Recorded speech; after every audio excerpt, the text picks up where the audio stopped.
Three. That's me. That was a little bit abrupt on the music end of things. So listen, I am here tonight. We are just doing the thing. We're going to be answering some questions tonight because that's what we said that we were going to do. We're going to be answering some questions tonight. We're going to be hanging out, and I want to make sure that you get value from this live stream tonight. So the question that we'll answer tonight is, Robert, how do I keep my audience engaged? How do I keep them on my streams? How do I keep them showing up? How do I keep them locked in? So tonight, what we're going to be doing is I'm going to be sharing with you 5 things. I don't know how long we're going to be here, but we're going to walk through 5 things that you can do to keep your audience engaged on your live streams or your videos so that your audience will connect with you and they can keep coming back for more stuff, right? Or so that they can have a really good time with you on your live streams. But do me a favor. Hold on one second. I am, hold on one second. I am needing to just send a message to my community really quickly, so that they can join me here on the live stream. Hold on one second. Let me get this thing done. All right. Hang with me. Don't leave me. All right. So I'm sending a message. And for those of you that have never connected with me, I want you to do this. Go below 410-936-4049. That's where I am. And so what I'm actually doing right now is I'm sending a text message to my community members, telling them to join me for the last live stream of the day. Here we go. Boom. All right, cool. So just sent the message out for people to join me for the last live stream. If you want to join me when I go live, go ahead right there. That's the number, 410-936-4049. All right. So here is the thing that I want to answer today. Again, how do I keep my audience engaged? So I'm going to open up my notes here. Yeah, I use notes when I am on lives like this so that I can keep I can not ramble and I can know what I'm. Yeah. All right. So here we go. All right, cool. So let's walk through this. Let's walk through this. All right. I'm gonna have to edit this later on because I'm just going a little bit slower than I want. I just came off another session, and so all right, cool. Excellent. All right. So here's the thing. I've been online a lot and I've seen a lot of people going live. I've seen them doing live streams, and one of the big fears that a lot of people have is talking to the screen. They're like, I'm talking to the screen and I don't hear anybody. And so it's really crazy. It freaks me out a little bit to feel like I am just talking into space, right? And so that's why I don't like doing it. That's why I don't want to go live, because I don't want to feel like I'm just talking to nobody, right? So what you want to be able to do is you want to have a few things. You want to have a few tricks up your sleeve. You want to have a few different things that you can do to really help people stay engaged in your streams. And I'm going to share with you the 5 things right now. Somebody said, Computer Pal Inc. says it's different. Hey, Computer Pal Inc., go ahead and give me your name so I can refer to you by name for the rest of this broadcast. All right. So here we go. Number one thing that you can do to engage people is, are you ready? Let me actually type this and write this on screen for you. All right. Number one thing that you can do to engage your audience is ask questions, right?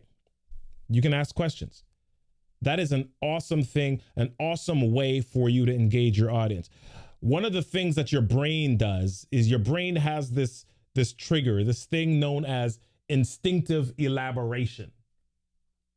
And what that means is that your brain cannot help but answer questions when they are asked, right? Your brain cannot help but answer questions when they're asked. And so asking questions is a really good way to engage your audience. You want to have them think. You want to have them start playing videos in their head. You want to have them put an image in their head. So for example, what if I said to you, when was the last time that you had something so scrumptious that it made you say, because you have never ever tasted anything that good? Now your mind actually starts to go back and say, oh my goodness, when was the last time? I remember when I was a kid, the first time that I tasted steak, that was like the best thing that I'd ever tasted in my life at the point. Because you see, my family grew up kind of vegetarian-ish for the most part, right? But when we went to other people's houses, sometimes we ate different things. We ate chicken, we ate all sorts of stuff. And I shouldn't say all sorts of stuff. We didn't have snakes or anything like that, right? But when we went to other people's houses, we had different foods, and something like somebody said apple pie. All right. If you're a Facebook user, go ahead and do me a favor. Go ahead and click that link so that I know that, click the link above in the status so that I know who you are, Facebook user. All right. So I'll actually go over in just a moment to see who that was. Now, yeah, so we used to eat stuff. And so the first time that I had steak, I was like, it was chewy, it was juicy, it was like the best thing that I'd ever tasted, right? And so when you want to engage people, one of the best things that you can do is ask some questions. Somebody else is saying, my office professionals, hey, Teresa, I can still taste my aunt's pound cake.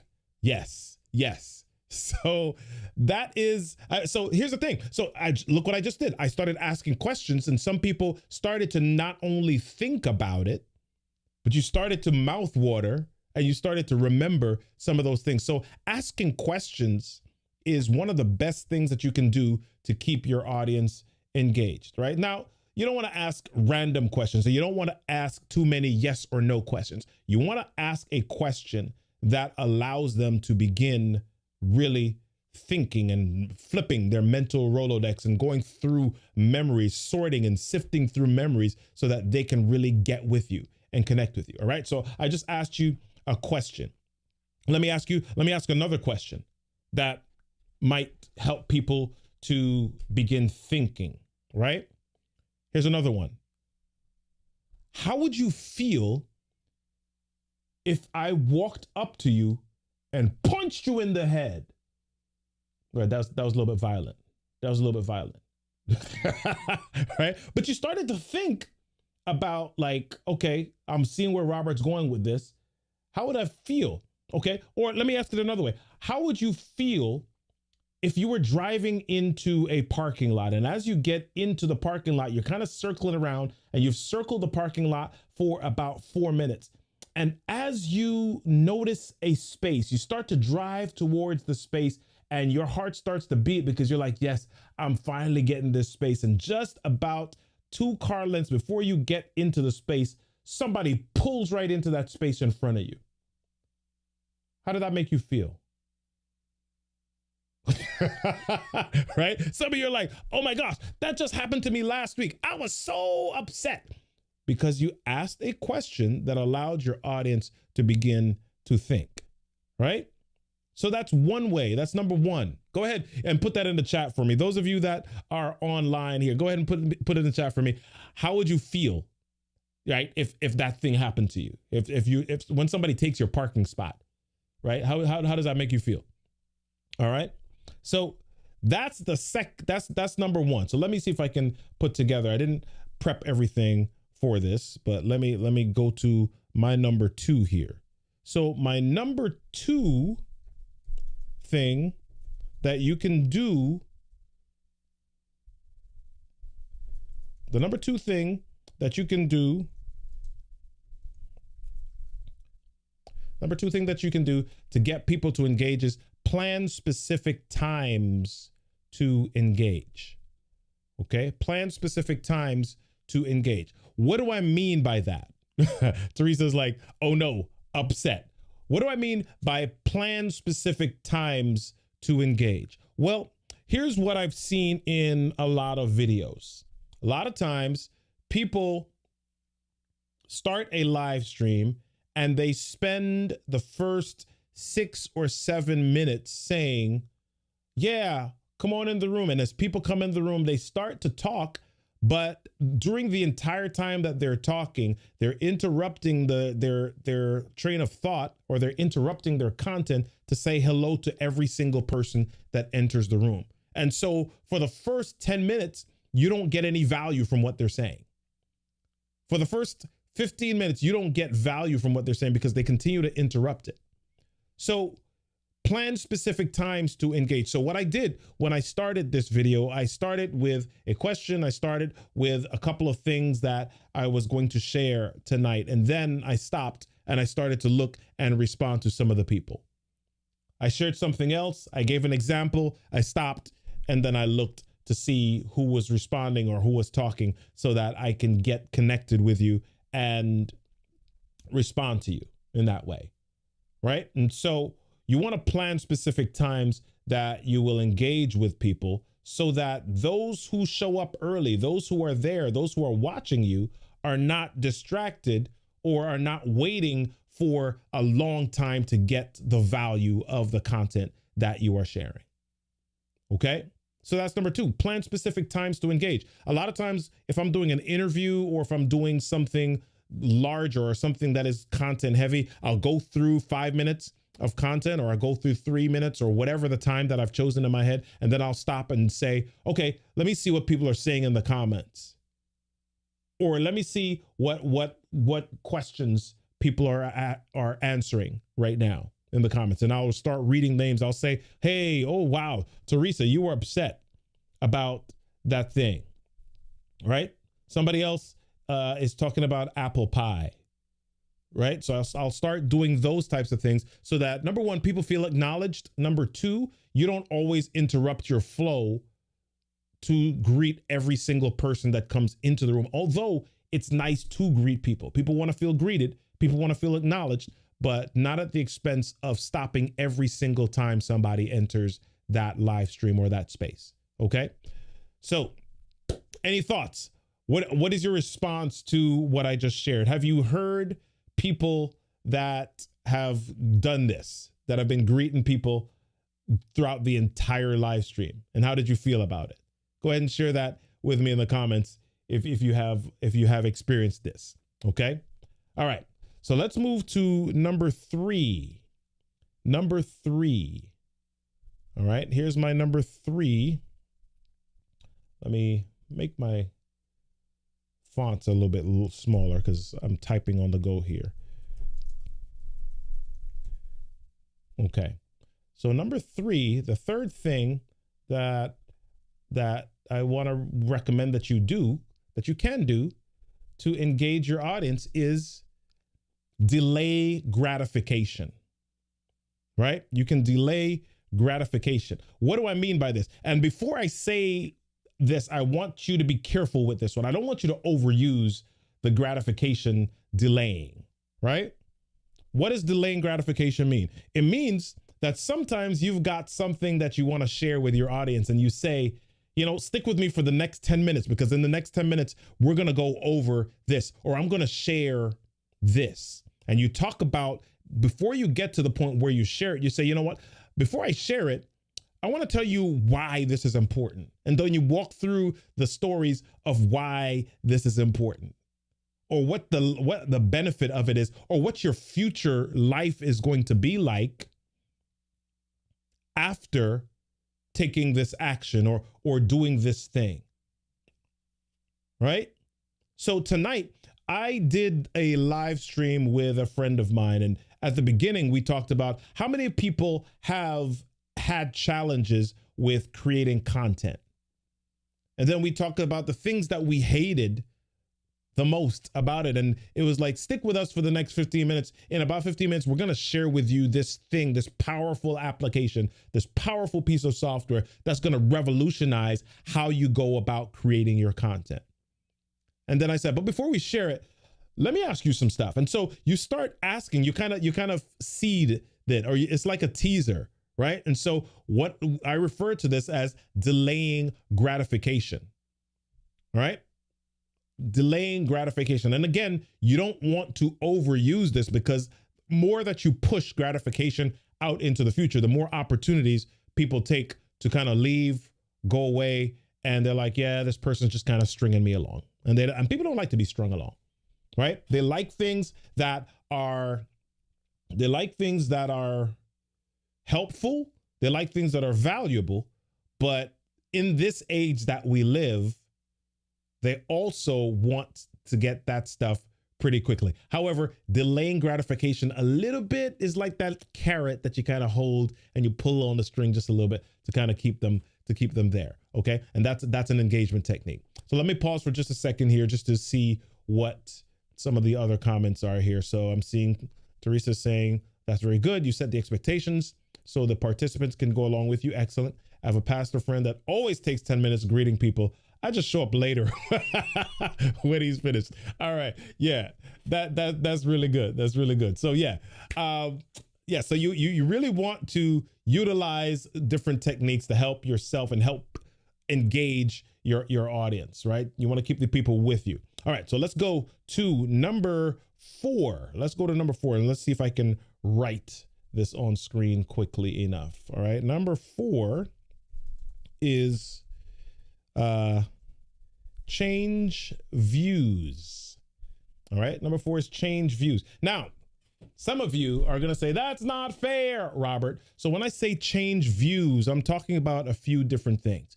There are a few different ways that you can change views. Number 1 is you can change camera views, right? You can change camera views. That's one way that you can change views. You can change camera views. That's one way that you can change views, right? You can change camera views. That's another way that you can change views, right? That's another way that you can change views. But one of the ways that you can change views also is by simply moving around. So for example, if you want to share something with people, sometimes you might just decide that you're going to move a little bit closer to the screen. So changing views, and sometimes you may move, you want to move around. And the reason why I say moving around a little bit is because I've seen videos where people are just stiff and they're talking heads. All right. So matter of fact, let me show you something. Let me do it this way for some of you. Talking heads, a lot of times people, they're zoomed in so tightly, right? They're zoomed in so tightly that they stay right here in the screen and they look exactly the same the entire time. right? And that's not really what you want. You want to be a human being. You want to be real. You want to be able to have some dynamics. You want to be able to have some differences, right? So I've got something that allows me to zoom in and out. Maybe you might have something that allows you to zoom in and out, in and out, in and out. Right? So even simple things like that are ways of engaging or keeping interest. At the very minimum, there's this word, there's these two words that I want to share with you. Pattern disrupt. Pattern disrupt. Anything that causes people to recognize and say, wait a minute, something different just happened. What happened? Right? Mentally, they say that. They may not say it with their words, but that's mentally what they say. Pattern disrupt. Something just shifted. Something just changed. Wait a minute. I need to pay attention again. So engage your audience through changing the view sometimes. Now, not everybody has different cameras, but if you're on your cell phone, you might just change your background, right? I'm simulating that by doing this. So let me actually see if I can do it this way here. So let me, oops. I'm going to open up my camera and just kind of show the difference or what I'm talking about here. Okay, nope, it's not ready yet. Yes. Let me show one more thing. Oh. Yeah, let me plug this in. Okay, yeah. Okay, so I'm gonna change my camera. Okay, perfect. All right, so let me do it this way. So if I do it like this, all right, so yeah, you're watching me on camera right here. And sometimes what I need to do is just, if I move around the room a little bit, right? If I moved around the room a little bit, you see different things. So sometimes walking or just being in a different space, changing views allows interest to take place. So you don't always have to have multiple cameras, but one of the ways is just simply by changing your background and changing your context. Okay, so that's number 4. That's number 4. Let me know what you think about that tip. If you're online here, just let me know what you think about that tip that I just shared with regard to changing your views. Okay, so number 5. Let's see if we can get to number 5 right now. And I'm going to prepare differently tomorrow night, so that I don't have to type. Right? Don't do this. This is like something bad. You don't want to make people wait around for no reason. Okay, so the number 5 tip that I want to share, number 5 way to engage your audience is give them something to do. Give them something to do, right? Give them something to do. Sometimes you might ask them to download something, all right? You might have a gift for them and you might say, hey, download this thing. That's one way to engage. You might say, hey, I've got this really neat quiz on the 4 personalities of a leader. I want you to do that. So you say, hey, you give them the link and you send them to go do that, right? That's another thing that you can do. Maybe there's a poll or there's something that you want them to text. Whatever it is, give your audience something to do. So that's another way to engage your audience by changing the focus from you at that moment to something different. You're causing them to take action. So you want to make sure that you have some different things in mind for them to do. You might even say to them, hey, there's this neat YouTube video that I want you to check out a little bit later on. I'm going to put the link in the chat and go ahead and click on that link and pull it up on your tab so that when we're done here, you can go check that out. Okay. So that is the number 5 thing that we have here. So let me run back through these really quickly. So number 1 was ask questions, ask your audience questions. Okay. Number 2 was plan specific times to engage. Don't just open up and greet every person that comes in the room on Instagram and Facebook and LinkedIn and Twitter and Snapchat and all of those. Don't greet every single person that comes in the room the entire time as soon as they come in, because it disrupts your pattern of thought. And although pattern disrupts are good, you don't want to disrupt the flow of a thought or a conversation. Pattern disrupts come after full ideas are shared so that you can then transition typically to another one. Okay. Number 3 was delay gratification. Tell them you've got something coming up. Just hang with you for a few minutes and delay gratification. Number 4, change views. That can be camera views. That can be your positioning. That can be the context, your background, where you are. That can be all of those different things. But you want to change the views from time to time, so it's just not a talking head the entire time. Okay. Number 4 was change views. Number 5, give them something to do. Give them something to do so that they can be active. Okay. When I was a teacher, one of the things that we had to learn were some of the different types of learners. And one of the learners was kinesthetic learners. Kinesthetic learners have to touch. They kind of have to do some things. And now, while everybody isn't one or the other type of a learner, some people lean more towards one than the other. And so one of the things that I try to practice is, as much as is possible, as much as I'm able to prepare, what are some different things that you can do to really lean or touch some of those different types of learners. All right. So those are the 5 things. Those are the 5 tips. I hope that was helpful for you tonight. Let me go to my comments here really quickly. Sterling says, I find changing views very effective. Yes. Thank you for that. All right. Let me go here. Andrew says pattern disrupting is a game changer. Yeah, exactly. Thank you for that. All right. So listen, I want you to join me again tomorrow night. Let me see if I can go to let me go find my list of topics here. So tomorrow night, our time is a little bit different though. Tomorrow night, our time is just a touch different. We'll be back. I'll be back on tomorrow night at, whoops.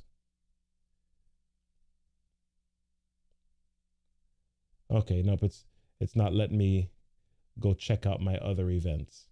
I'll be back on tomorrow night. My time is going to be just a touch different. Let me see if I can find it really quickly. I'm gonna have to edit this live stream.